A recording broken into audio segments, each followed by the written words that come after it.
Bonjour à tous les passionnés de l'espace. On attache sa ceinture et on embarque pour une virée cosmique dans le monde fascinant des voyages spatiaux. Maintenant, parlons d'un fait hilarant qui pourrait te surprendre. Les vaisseaux spatiaux ne sont pas comme les voitures ordinaires qui tombent en panne d'essence sur l'autoroute. En effet, dans les vastes étendues de l'espace, les choses fonctionnent un peu différemment. Bien sûr, il y a du gaz, de la poussière, de la lumière, des champs et de minuscules particules qui flottent autour de nous, mais le problème, c'est qu'ils sont tellement dispersés qu'ils ne peuvent pas vraiment jouer au chat et à la souris avec nos vaisseaux spatiaux. C'est comme un rassemblement de lapins de poussière cosmique introvertis, trop timides pour interagir avec quoi que ce soit autour d'eux. Pas de panique donc. Ils ne peuvent pas réellement causer de dégâts à nos vaisseaux spatiaux. C'est vrai, l'espace est un paradis dénué de la moindre friction, contrairement aux navires qui, dans l'eau, ont besoin d'une poussée constante pour continuer à avancer. Les vaisseaux spatiaux ont tout compris. Une fois les moteurs éteints, leur élan prend le dessus et les propulse vers l'avant à un rythme régulier. C'est une montagne russe cosmique sans frein. Génial, non?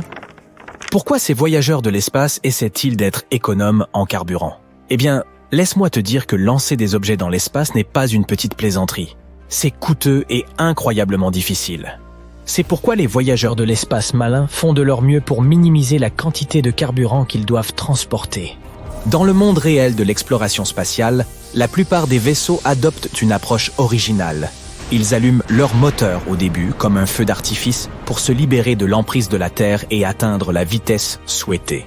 Une fois cette vitesse atteinte, ils coupent les moteurs et laissent l'inertie faire son œuvre. C'est comme si on descendait une pente à vélo en laissant la gravité faire tout le travail.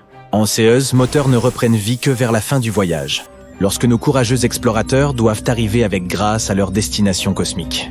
Dans le même ordre d'idées, si un vaisseau spatial venait à manquer de carburant, cela ne signifie pas qu'il cesserait de se déplacer dans l'espace. Il se contenterait de toujours flotter dans la même direction. Enfin, jusqu'à ce qu'il heurte quelque chose qui le ferait dévier de sa trajectoire. Mais il n'y a pas tant d'objets à rencontrer que cela, tu l'as compris. Parlons maintenant de ces films de science-fiction spectaculaires qui semblent avoir une sérieuse obsession pour les moteurs. Désolé de te casser ton rêve, mais ces films ne sont pas si réalistes que cela. Dans le monde réel, les vaisseaux spatiaux préfèrent économiser leur précieux carburant et profiter de moments paisibles sans moteur, en s'imprégnant des images et des sons cosmiques. Ainsi, la prochaine fois que tu regarderas un film de science-fiction et que tu verras un vaisseau spatial s'arrêter brusquement alors que ses moteurs s'éteignent, tu pourras rire de bon cœur. Les producteurs auront sans doute pris une ou deux libertés créatives pour pimenter la scène. C'est comme lorsque ton héros de film d'action préféré saute d'un hélicoptère en flammes. Indemne, c'est cool à regarder, mais pas vraiment ancré dans la réalité. Dans le domaine du voyage spatial, nous devons nous rappeler que les règles sont aussi un peu différentes. Il n'y a pas de friction, tout est dirigé par l'élan et le véritable trésor à protéger, c'est le carburant, plus que précieux. Nous avons tous déjà vu des films et lu les livres. Nous avons tous au moins une idée de ce à quoi les vaisseaux spatiaux pourraient ressembler dans le futur. Mais ces images sont-elles réalistes? Imaginons le scénario suivant. Une voiture roulant à une vitesse hallucinante de 805 km/h. De plus, elle pourrait parcourir une distance impressionnante de 1609 km avant même de penser à faire le plein. C'est une vraie championne de la route. Mais accrochez-toi à ton siège, car cette voiture n'est pas un taco ordinaire. S'il s'agit de créer le vaisseau spatial ultime, il y a une chose essentielle à prendre en compte, le rendre aussi léger qu'une plume. Nous savons tous que le poids est synonyme d'argent tout là-haut, donc plus c'est léger, mieux c'est. Mais devine quoi? Une découverte pourrait bien résoudre nos problèmes de tonnes. Une substance magique appelée nanotubes de carbone. Ces nanotubes sont plus de 100 fois plus résistants que l'acier. Un champion poids lourd dans la catégorie poids-plume. D'accord, soyons sérieux un instant. Nous savons tous que les voyages dans l'espace comportent leur lot de difficultés.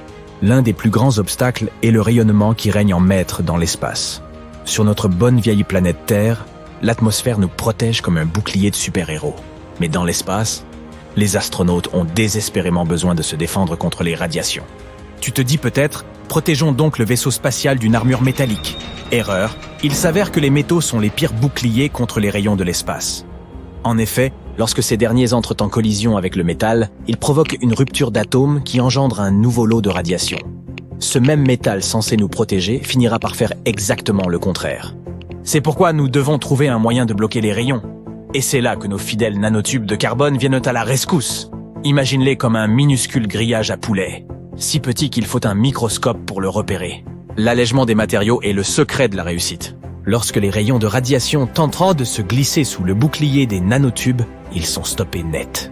Voici la cerise sur le gâteau de notre vaisseau spatial. Nous voulons que cet appareil soit capable de s'auto-réparer, n'est-ce pas? Ce n'est peut-être pas aussi farfelu que ça en a l'air. Nos géniaux corps humains sont dotés de minuscules capteurs qui alertent notre cerveau dès que quelque chose de grave se présente. Il s'agit en quelque sorte de notre propre système de notification de défense. Imagine maintenant que l'on miniaturise ces capteurs et qu'on les place dans nos nouveaux vaisseaux. Chaque capteur peut envoyer des messages au cerveau informatique du vaisseau. Si quelque chose doit être réparé, l'ordinateur peut donner un léger coup de pouce au vaisseau et lui dire « Hé mon pote, c'est le moment de sortir la clé à molette ». Mais pourquoi toute cette agitation autour de l'envoi de vaisseaux spatiaux en dehors de notre planète? Où cherchons-nous à aller en définitive? Eh bien, la NASA prépare des projets assez impressionnants pour envoyer des humains dans des aventures extraordinaires sur des astéroïdes et même sur Mars.